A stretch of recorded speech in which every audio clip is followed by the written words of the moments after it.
At exactly 8:14 in the morning, the city of Hiroshima is sweating. It has exactly 60 seconds left to exist. To reconstruct this single minute of human history, we must stop listening to the politicians and start looking strictly at the physics. Down by the riverbanks, hundreds of teenage girls are exhausting themselves, pulling down wooden homes with heavy hemp ropes in the damp August heat. Just endless, sweaty routine. But what they don't know is that 31,000 feet above their heads, a 4-ton metal cylinder has just slipped from the belly of a silver bomber. A mathematically precise 44-second free fall has begun, and the physical reality of what happens next ignores all human authority. The local military authorities had issued their orders hours ago, pulling these students out of classrooms to tear down their own neighborhoods. A whistle blows, and a foreman waves a clipboard. In practice, though, the defense logistics are actively pushing the most vulnerable citizens out into the open streets. The city's air raid sirens had screamed 3 separate times during the night, sending people running into dark, cramped shelters. None of those alarms brought actual bombers, only a miserable lack of sleep. Now the civilian defense system is running on sheer exhaustion and bureaucratic momentum. A wooden beam hits the dirt. The sky is remarkably clear, offering a perfect, unobstructed view of the weather reconnaissance planes that just departed. It is quiet. The military commanders assume the solitary silver bomber drifting at 31,000 feet is just another weather scout. This assumption is a fatal contradiction. The lone aircraft is not gathering data. Its bomb bay doors are already wide open. A 4-ton metal cylinder slips out of the belly of the machine. Gravity takes hold. It begins a precise, unalterable 44.4-second freefall toward a detonation altitude of exactly 580 meters.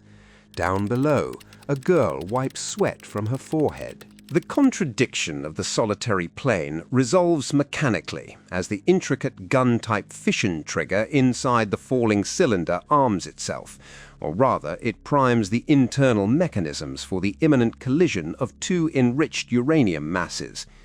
Where exactly is the choke point in a city about to be subjected to the temperature of a star? The crosswind pushes the heavy bomb slightly off its intended target, drifting instead toward the Shima Surgical Clinic. Down on the ground, the high school students continue pulling tightly on their hemp ropes. A silent white flash erases the sun.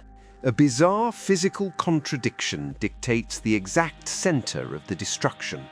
Inside the casing, conventional explosives slam a hollow uranium projectile into a target insert.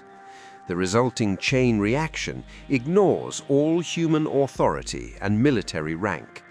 The morning air instantly superheats, stripping electrons from atoms and creating a blinding, silent sphere of plasma. This thermal radiation expands outward faster than the human nervous system can register pain. Down below, the streetcars continue their mechanical rattling along the iron tracks. Birds remain perched on the telegraph wires. The shadow of a passing cyclist burns permanently into the asphalt. The contradiction of the target center is resolved by local weather, as a slight crosswind pushes the bomb off its intended bridge, detonating it directly over the Shima Surgical Clinic. The mechanics of the blast now follow strictly mathematical rules. Does human biology offer any resistance? It is simply a matter of proximity to a 3,800 degrees Celsius core.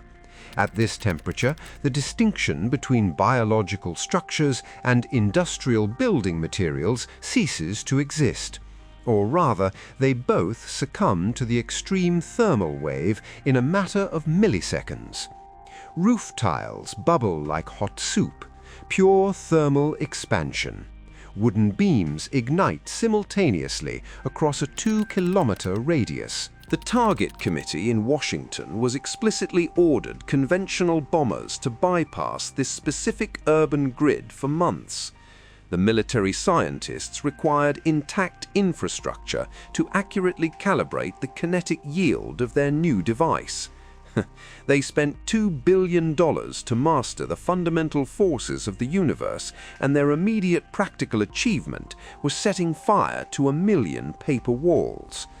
What everyday object reacts first to this sudden ultraviolet barrage? Darker materials absorb the thermal energy far faster than lighter ones. A patterned kimono absorbs the intense thermal radiation instantly where the dark ink sits, while the white fabric mathematically reflects the light away, acting as a perfect thermal shield. Brass hinges warp and sag. This localized burning is dictated entirely by basic thermodynamics. Black ink on a morning newspaper absorbs the heat, catching fire instantly, while the white paper reflects the radiation and briefly remains whole. Well, for about half a second anyway. Even though the thermal phase is incredibly destructive, it is completely silent. Surrounding oxygen cooks in place.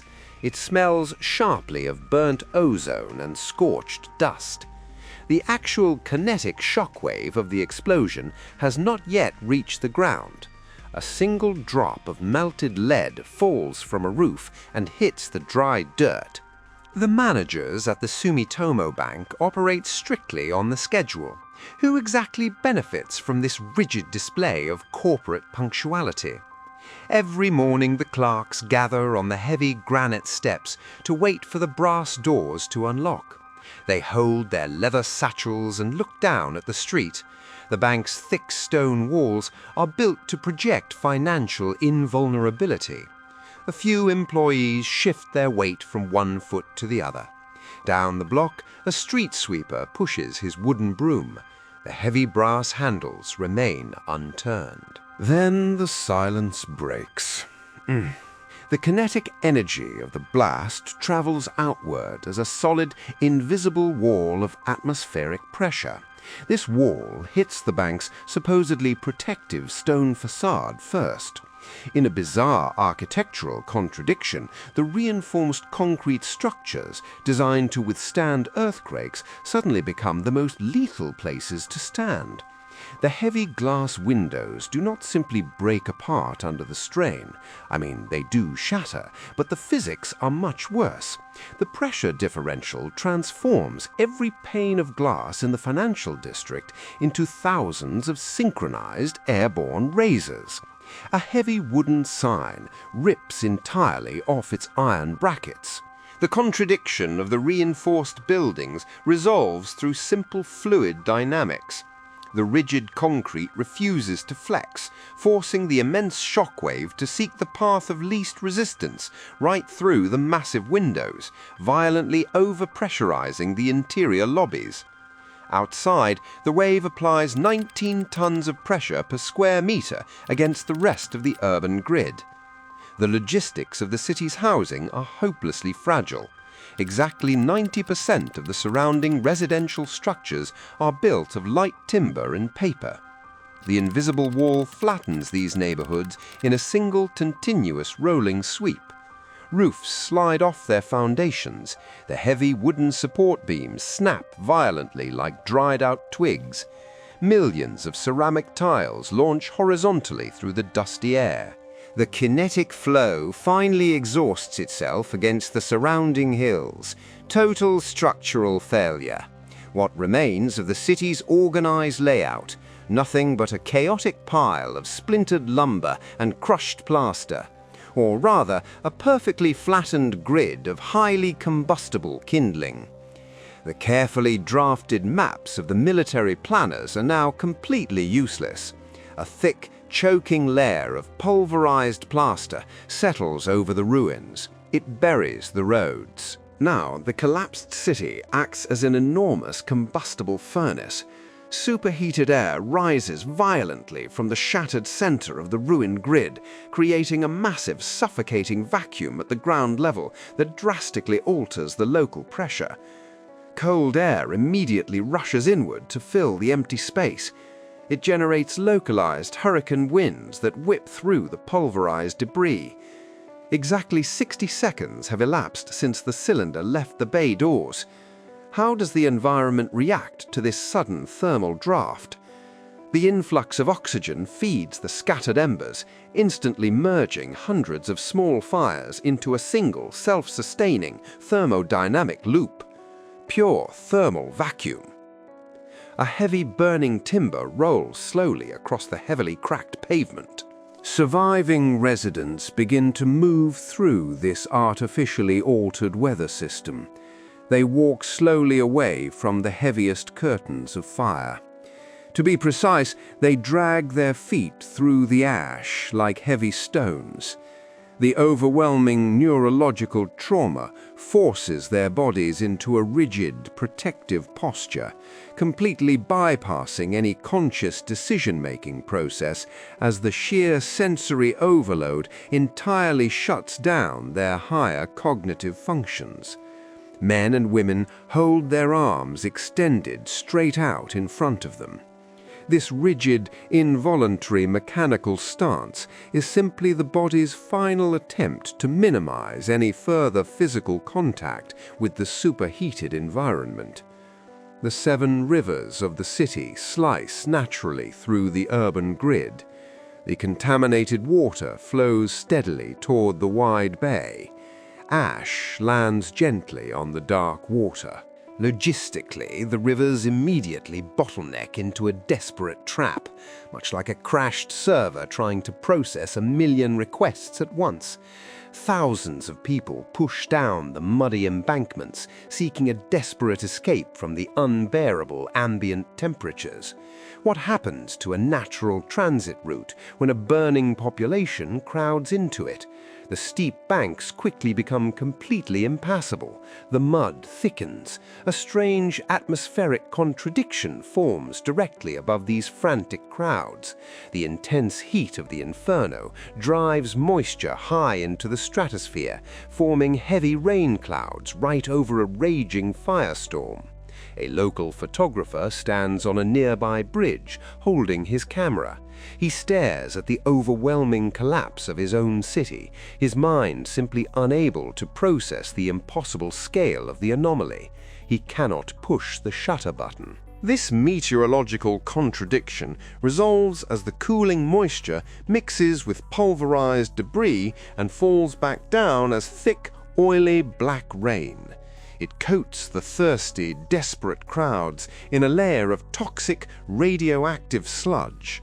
The military architects meticulously calculated the explosive yield, but they completely ignored the thermodynamics of the aftermath, leaving the victims to drown in toxic mud.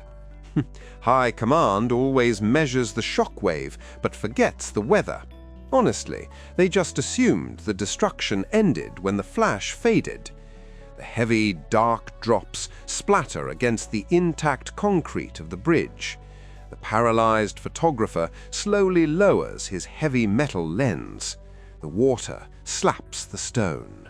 The air slowly clears of the heaviest dust, leaving behind a muted, unnatural twilight. Where does a wounded population go when the streets vanish? Survivors pull themselves from the splintered remains of their homes and begin a slow, silent migration. They drag their feet along the ruined tram lines. The flow of human traffic instinctively moves toward the medical centers. They walk with their arms held out stiffly in front of their chests. The heavy ash settles on their shoulders. The physical destination of this desperate march simply does not exist anymore. Exactly 180 out of 200 local doctors have been instantly neutralized by the collapsing infrastructure. The neighborhood clinics are just flattened piles of shattered timber and crushed medical glass.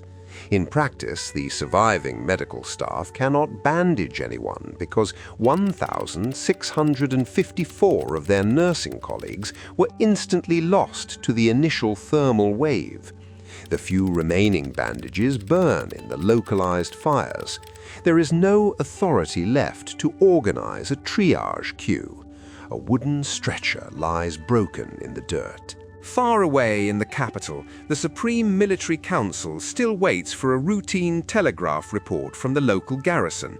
They stubbornly refuse to believe a single weapon could cause a total communications blackout. The High Command expects a neatly typed casualty list from an urban grid that no longer possesses typewriters. How do you issue commands to a population that has been chemically converted into smoke? This creates a glaring bureaucratic contradiction as the imperial ministers keep dispatching urgent orders to a mayor who is already lost to the blast. The stamped papers stack up. They wait for a reply. The bureaucratic contradiction resolves itself over the next few hours through total administrative silence. There is nobody left to receive the telegraphs, so the inbound messenger trains simply stop at the edge of the twisted tracks. I mean, the local government has been systematically erased from the map right alongside the civic infrastructure. The physical rescue of the city fails completely because the infrastructure required to save lives was the first thing dismantled. The mathematical reality of the 60-second timeline locks firmly into place. Pure arithmetic. A burnt ledger page blows away. It hits a melted brick. Ultimately, the true horror of Hiroshima wasn't just the invention of a new weapon. It was the mathematical precision with which it used the city's own architecture, weather, and civic routines to ensure nobody could be saved. I am the witness. If you prefer to study the mechanical realities of history rather than the sanitized myths of the victors, subscribe to the channel and leave a comment on which structural collapse we should reconstruct next. Watch the systems, not the speeches.